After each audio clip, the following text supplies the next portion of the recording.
pemalsuan. Bisa dibantah dong.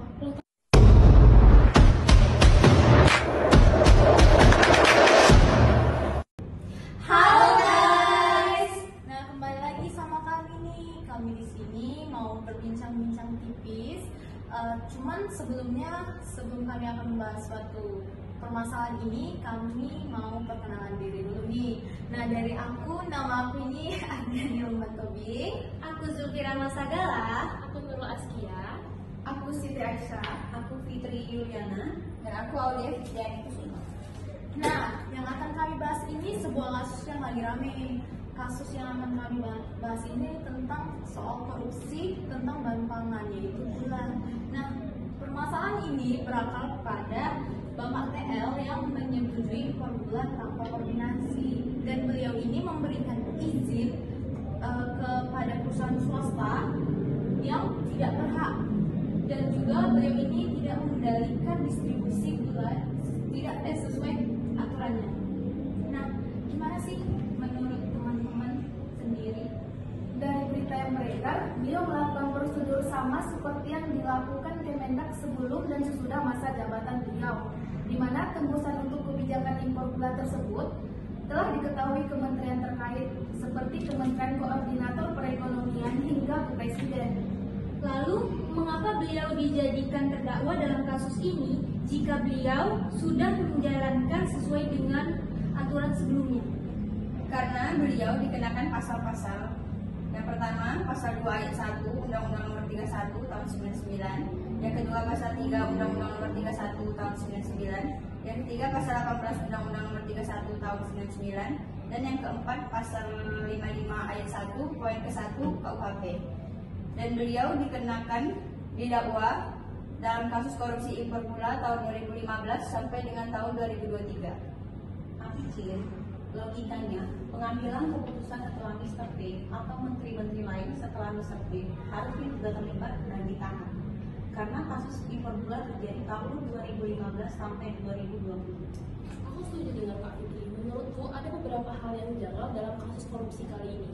Yang pertama bisa kita lihat dari sidangnya, di mana dari penahanan terdakwa, di mana prosedur penahanan terdakwa itu standarnya adalah terdakwa ditahan 6 bulan sebelum sidang.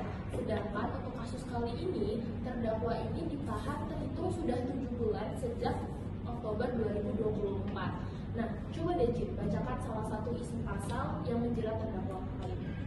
Salah satu pasalnya itu pasal 2 ayat 1 Undang-Undang Nomor 31 tahun 99 Junto Undang-Undang Nomor 20 tahun 2001, yang berisi setiap orang yang secara melawan hukum melakukan perbuatan memperkaya diri sendiri atau orang lain atau suatu korporasi yang dapat merugikan keuangan negara atau perekonomian negara akan mendapat ancaman hukuman penjara minimal 4 tahun dan maksimal seumur hidup, dan dikenakan denda maksimal 1 miliar. Dan pasal 3 Undang-Undang Nomor 31 tahun 1999 Junto Undang-Undang Nomor 20 tahun 2001. Setiap orang yang dengan tujuan menguntungkan diri sendiri atau orang lain atau suatu korporasi menyalahgunakan kewenangan, kesempatan, atau sarana yang ada padanya karena jabatan atau kedudukannya akan dikenakan ancaman hukuman penjara minimal 1 tahun, maksimal 20 tahun, dan denda maksimal 1 miliar. Oh my god! Wow! Tuh, dari beberapa pasal yang disebutkan tadi, beberapa kali disebutkan bahwasannya terjerat kasus korupsi apabila mengambil keuntungan pribadi dari kerugian negara. Sedangkan sampai saat ini belum ada bukti yang menyatakan bahwasannya terdakwa kali ini mengambil keuntungan ataupun kerugian negara yang 400 miliar tersebut sampainya ke rekening ataupun untuk terdakwa itu sendiri. Nah, kalau hanya mempermasalahkan soal kerugian negara yang 400 miliar tersebut, ini bisa jadi pasalnya hanya menjerat untuk penyalahgunaan wewenang dan juga menyalahi aturan perdagangan dan pangan. Nah, itu dia teman-teman sebabnya beliau menyanggah bahwa beliau ditahan atas dasar aturan atau tidak, bukan layak atau tidak layaknya. Nah, ada lagi nih berita yang terbaru. Hakim anggota yang menangani kasus beliau tersebut terlibat kasus suap juga.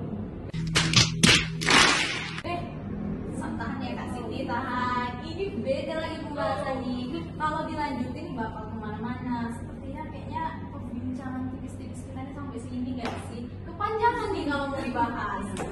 Oke guys, mungkin ini pembahasan dari pemikiran singkat kami. Sekian dari video kami ini. Bye-bye. Bye-bye.